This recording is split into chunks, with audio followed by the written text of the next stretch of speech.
Hello everyone, class 12th का chapter 2 कर रहे हैं सेल्फ। लास्ट टाइम हमने पर्सनालिटी थ्योरीज में टाइप अप्रोचेस के बारे में पढ़ा था।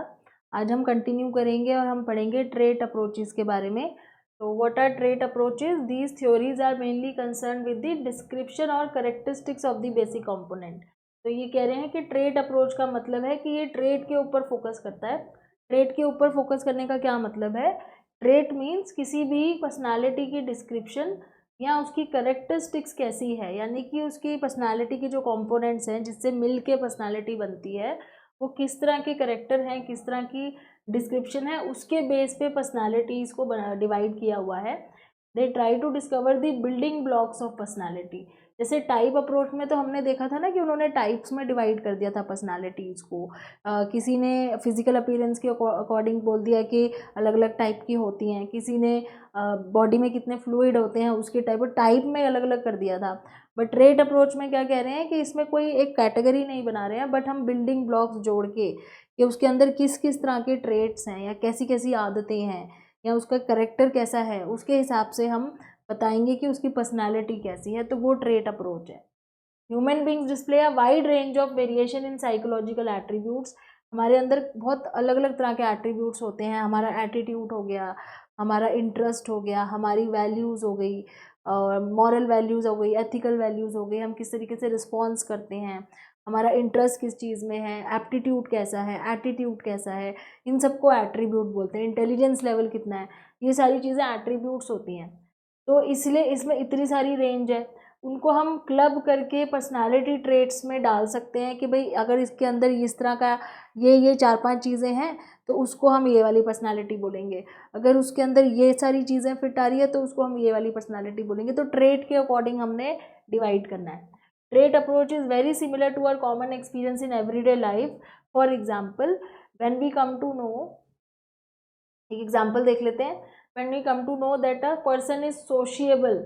सपोज आपने सुना किसी के बारे में कि ये बहुत सोशिएबल पर्सन है, सोशल पर्सन है, जैसे बोलते हैं सोशिएबल, तो आप क्या एज्यूम कर लेते हो कि ये बहुत कोऑपरेटिव है, बहुत फ्रेंडली है, बहुत हेल्पिंग है, और also engage in behaviour that involve other social component. तो सोशिएबल है यानी कि लोगों के साथ उसकी बहुत बनती है।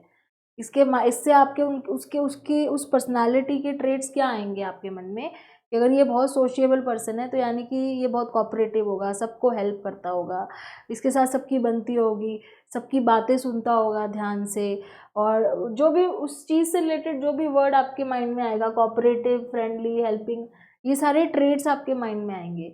तो हमने ये सारे ट्रेट जोड़ के एक पर्सनालिटी बना दी सोशिएबल। तो ये कॉमनली हम करते भी हैं ऐसा। हम किसी के बारे में अगर ऐसा सुनते हैं तो हम उसके अंदर के ट्रेट्स डिसाइड करने लग जाते हैं कि अच्छा उसके अंदर ये वाले ट्रेट्स होंगे। ठीक है। अब सपोज और एक एग्जांपल है, मैंने आपको बोला कि कोई बहुत इंटेलिजेंट है ये पर्सन। अब हमें पता है कि इंटेलिजेंट का मतलब ज़रूरी नहीं है एकेडमिक हो, लेकिन फिर भी इंटेलिजेंट सुनते हैं हमारे माइंड में आता है अच्छा फिर तो इसको कोई बात बहुत जल्दी समझ में आ जाती होगी, इसकी अंडरस्टैंडिंग बहुत फास्ट होगी, हो सकता है कि इसके मार्क्स बहुत अच्छे आते होंगे, इसका स्पीकिंग बहुत अच्छा होगा, फिर तो बहुत अच्छे से बोलता होगा और बहुत प्रेजेंटेबल होगा देखने में भी। तो ये सारे ट्रेड्स हमारे माइंड में आने लगते हैं। ऑल्दो वी नो कि इंटेलिजेंट में और भी टाइप की इंटेलिजेंस आ सकती हैं, हो सकता है वो म्यूजिकली इंटेलिजेंट हो, एकेडमिकली ना हो या लिंग्विस्टिकली ना हो। तो लेकिन फिर भी एक हमारी टेंडेंसी होती है कि जब हम पर्सनालिटी के बारे में बोलते हैं तो उसके अंदर कुछ कुछ ट्रेड्स हमारे माइंड में आते हैं सुन के, उसी से ट्रेड अप्रोच बनी है। So thus a trait approach attempts to identify primary characteristic of people. A trait is considered as a relatively enduring attribute or quality on which one individual differ from another. देखो trait की definition है आपके exam में आ जाती है, यहाँ पे मैं मार्क कर देती हूँ। A trait is a attribute or quality on which one individual differs from another. trait एक ऐसा क्वालिटी होती है जिससे एक पर्सन दूसरे से डिफरेंट है, एक के अंदर वो है दूसरे के अंदर नहीं है, उसको ट्रेट कहेंगे कि मेरे अंदर ये चीज़ है, मैं ऐसी हूँ कि तुम नहीं हो ऐसे। ठीक है। They include a range of possible behaviour that are activated according to the situation. तो उसके अंदर बहुत सारे बिहेवियर हो सकते हैं। तो ट्रेट्स क्या होते हैं? They are relatively stable over time. अगर जैसे मैंने कहा कि कोई इंटेलिजेंट है तो वो इंटेलिजेंट ही रहेगा ना, वो सडनली डम तो नहीं हो जाएगा, तो वो स्टेबल है ओवर टाइम। ठीक है। They are generally consistent across situation, situation कैसे भी हो उसका ट्रेट तो कंसिस्टेंट है। Their strength and combination vary across individuals. Leading to individual differences, और हम सब में वो अलग अलग है, किसी के अंदर वो ट्रेट बहुत ज़्यादा है, किसी के अंदर वो ट्रेट बहुत कम है, किसी के अंदर कोई ट्रेट है सोशिएबलनेस, सब में है, लेकिन किसी में कम है, किसी में ज़्यादा है, एक रेंज है, तो उससे हमारे में फ़र्क आ जाता है, एक है दूसरा नहीं है, क्यों? क्योंकि उसके अंदर वो कम है और उसके अंदर वो ज़्यादा है, तो ये चीज़ है। तो number of psychologists have used the trait to formulate their theories. अब इसी ट्रेट अप्रोच पे इतनी इंपॉर्टेंट थ्योरीज बनाई है कुछ साइकोलॉजिस्ट ने, ट्रेट अप्रोच के ऊपर बेस होके, तो ये सारी थ्योरीज बहुत इंपॉर्टेंट है। जो पर्सनालिटी थ्योरीज हैं, सबसे पहले है ऑलपोर्ट ट्रेट थ्योरी। तो Gordon Allport is considered as the pioneer of trait approach, इसको आप मार्क करो इंपॉर्टेंट, क्योंकि ये बहुत इंपॉर्टेंट लाइन है। कई बार आपको अलग से भी MCQs में या आपके जो शॉर्ट क्वेश्चंस होते हैं उसमें पूछ लिया जाता है। तो ट्रेट अप्रोच का जो पायनियर यानी कि बेसिकली जो शुरुआत करी थी ना पर्सनालिटी की थ्योरी की बेस्ड ऑन ट्रेट अप्रोच, वो गॉर्डन ऑलपोर्ट ने करी थी। He propose that individual possess a number of traits. इन्होंने बोला कि हमारे अंदर बहुत सारे ट्रेट्स होते हैं जिसके अकॉर्डिंगली हम बिहेव करते हैं, ठीक है। The traits integrate stimuli and responses which otherwise look dissimilar, कि जो हम किसी को देख के कैसा रिस्पॉन्ड करते हैं उससे पता चलता है।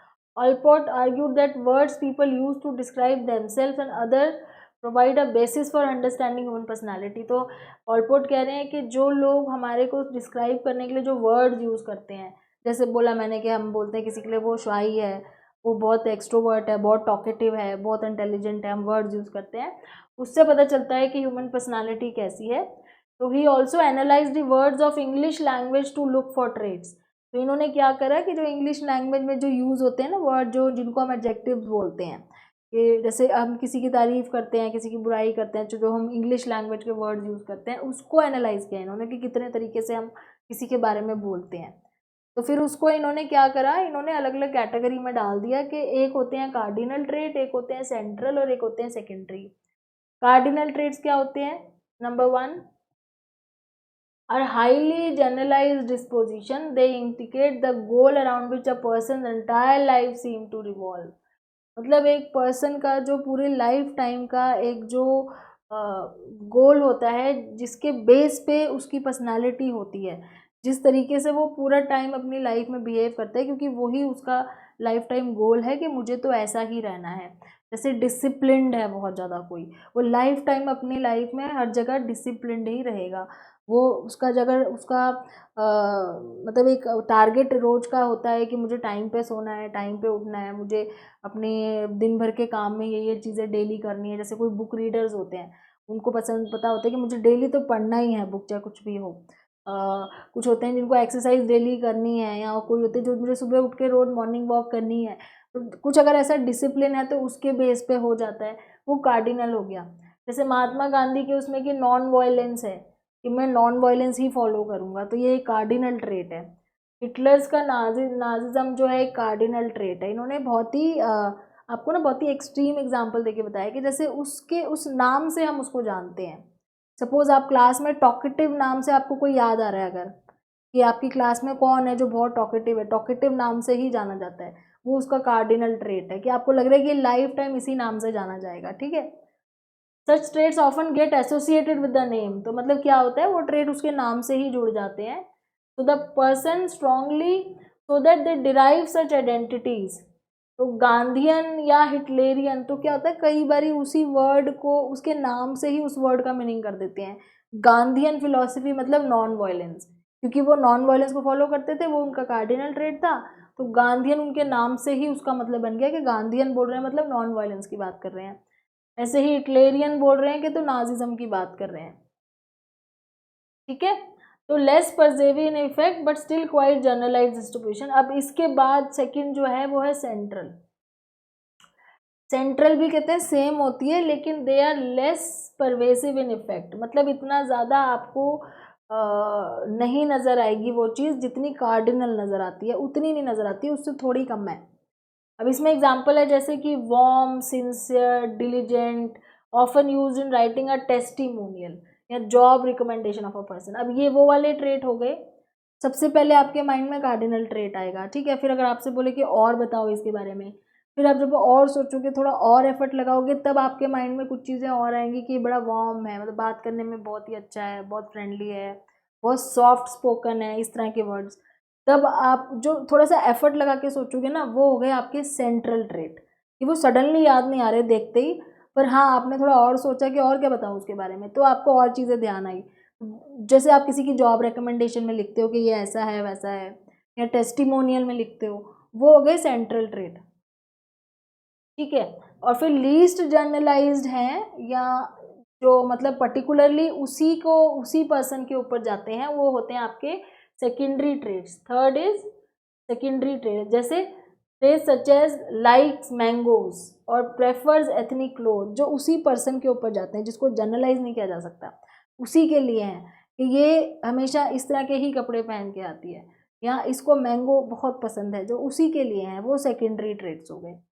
तो ऑलपोर्ट ने इस तरीके से 3 आपको ट्रेट्स बताए किसी की पर्सनालिटी को समझाने के लिए। कार्डिनल, जो मतलब उसको सोचते ही याद आ जाए कि वो तो ऐसा है। सेंट्रल मतलब जो और चीज़ें उसके बारे में अगर बतानी हो तो क्या बताओगे। और सेकेंडरी मतलब स्पेसिफिकली कि वो जो उसी के हिसाब से आपको लगता है कि हाँ, जो इसी को हमेशा ऐसे ही कपड़े पहनना पसंद है, या यही खाना पसंद है, या यही रेस्टोरेंट जाना पसंद है, यही घूमना पसंद है, उस टाइप की चीज़ें जो लाइक या डिसलाइक हैं उसके। So while Allport acknowledged the influence of situations on behavior, he held that the person will reacts, मतलब ऑलपोर्ट ये कहते थे कि ठीक है, सिचुएशन के अकॉर्डिंग हम कभी कभी बदल जाते हैं, कभी कभी ऐसा हो सकता है कि हमेशा हम नॉन वायलेंस फॉलो कर रहे हैं, लेकिन कभी ऐसी सिचुएशन आई कि हमें रिएक्ट करना पड़ा वायलेंटली, या कोई सिचुएशन ऐसा डिमांड कर रही थी कि उसके और अलावा कोई ऑप्शन नहीं था, कि अगर वो सिचुएशन को हम इग्नोर करें तो otherwise most of the time हमारे अंदर यही ट्रेट्स दिखेंगे। तो although people sharing the same traits might express them in different ways, मतलब सेम ट्रेड्स हैं लेकिन एक्सप्रेस करने का तरीका अलग हो सकता है। ट्रेड सेम है, शाइनेस है, सोशिएबल है सबके अंदर, लेकिन उसकी रेंज कम ज़्यादा, दिखाने का तरीका कुछ और, ये हो सकता है, इंडिविजुअल डिफरेंसेस हो सकते हैं। तो ये ऑलपोर्ट के थे तीनों ट्रेड। अब सेकंड थ्योरी, फर्स्ट थ्योरी हमने गॉर्डन ऑलपोर्ट की पढ़ी, सेकंड थ्योरी कैटल की है, पर्सनालिटी फैक्टर्स। तो रेमन कैटल ने दी थी ये थ्योरी, एंड इसमें इन्होंने कहा था that there is a common structure on which people different from each other. तो कुछ ऐसे कुछ कॉमन स्ट्रक्चर हैं जिससे लोग एक दूसरे से अलग होते हैं। This structure could be determine empirically, scientifically हम ये चीज़ चेक करी जा सकती है, हम उसको साइंटिफिकली स्टडी कर सकते हैं। And he try to identify primary traits from a huge array of descriptive. तो इन्होंने भी क्या करा, बहुत सारे एडजेक्टिव्स लिए इंग्लिश की डिक्शनरी से, और उसमें से कुछ ऐसे प्राइमरी ट्रेड्स निकाले। ठीक है। फिर he applied statistical technique, factor analysis technique use करी कि उनमें से कॉमन कौन से हैं। तो फैक्टर एनालिसिस वर्ड आपका यहाँ पे इंपॉर्टेंट है, आपसे कई बार पूछ लिया जाता है कि कौन सी टेक्निक यूज़ करी थी रेमंड कैटल ने, तो फैक्टर एनालिसिस टेक्निक। फिर he found 16 primary source traits. तो इन्होंने बोला कि 16 सोर्स ट्रेड्स होते हैं जो स्टेबल होते हैं and are consisted as the building block of personality. तो 16 प्राइमरी सोर्स ट्रेड्स हैं। उसके अलावा there are number of surface traits that result out of interaction of source trait. तो सबसे इम्पॉर्टेंट तो आपके सोर्स ट्रेड्स हैं, फिर उसके बाद कुछ सरफेस ट्रेड्स हैं। ठीक है। And Cattell describe the source traits in terms of opposing tendency कि डेवलप अ टेस्ट। तो अब इन्होंने बोले दो ट्रेड्स हैं, एक तो सोर्स ट्रेड्स हैं जो 16 हैं, ओके, और उसी के बेस पे, उसी से इंटरेक्ट करने से आपके सरफेस ट्रेड्स नज़र आते हैं, और इसीलिए इन्होंने 16 पर्सनालिटी फैक्टर क्वेश्चन बनाया। अब देखो 16 PF नाम है आपका, क्यों 16 PF क्यों है, क्योंकि इन्होंने 16 पर्सनालिटी फैक्टर यानी कि 16 सोर्स ट्रेड्स ढूंढे थे जो सब में स्टेबल होते हैं। इसलिए जो इन्होंने जो क्वेश्चनर बनाया था ना, ये 16 PF आपको प्रैक्टिकल में कराया जाता है, मे बी 12th में या उसके बाद जब आप कॉलेज में जाते हो तब भी कराया जाता है, जिसमें ना कुछ ऐसी चीज़ें पूछी जाती है लोगों से जिससे ये पता चलता है कि उसके अंदर कौन से वो 16 ट्रेट हैं और कौन सा ज़्यादा है कौन सा कम है। उन 16 ट्रेट में जैसे एक्स्ट्रावर्जन, इंट्रोवर्जन, इस तरह की चीज़ें, कितना एक्स्ट्रोवर्ट है, कितना इंट्रोवर्ट है, कितना शाई है, कितना आउटगोइंग है, उस टाइप की चीज़ें हैं। तो ये 16 सोर्स ट्रेट हैं और वो क्वेश्चनर के थ्रू हम लोगों से भरवाते हैं, तो हमें पता चलता है कि उनके अंदर कौन सा ट्रेट ज़्यादा है कौन सा कम है। इसलिए इस क्वेश्चनर का नाम है 16 PF, बहुत ही पॉपुलर है एंड इससे असेसमेंट करी जाती है पर्सनालिटी की। अब इसमें ना आपके ज़्यादा डिटेल नहीं है कि सोर्स ट्रेट क्या है, सरफेस ट्रेट क्या है, उनके एग्जाम्पल भी नहीं है, तो इसलिए हम कंफ्यूज नहीं होंगे, ज़्यादा डिटेल में नहीं जाएंगे क्योंकि अभी आपको ये डिटेल में करना नहीं है। दो थ्योरीज हमने यहाँ कवर कर ली, एक हमने करी गॉल्डन ऑलपोर्ट की और दूसरी हमने करी है रेमंड कैटल की 16 PF वाली, यानी कि सोर्स स्ट्रेट और सरफेस स्ट्रेट वाली। आगे की थ्योरीज नेक्स्ट वीडियो में करेंगे। Please like share and subscribe and thanks for watching.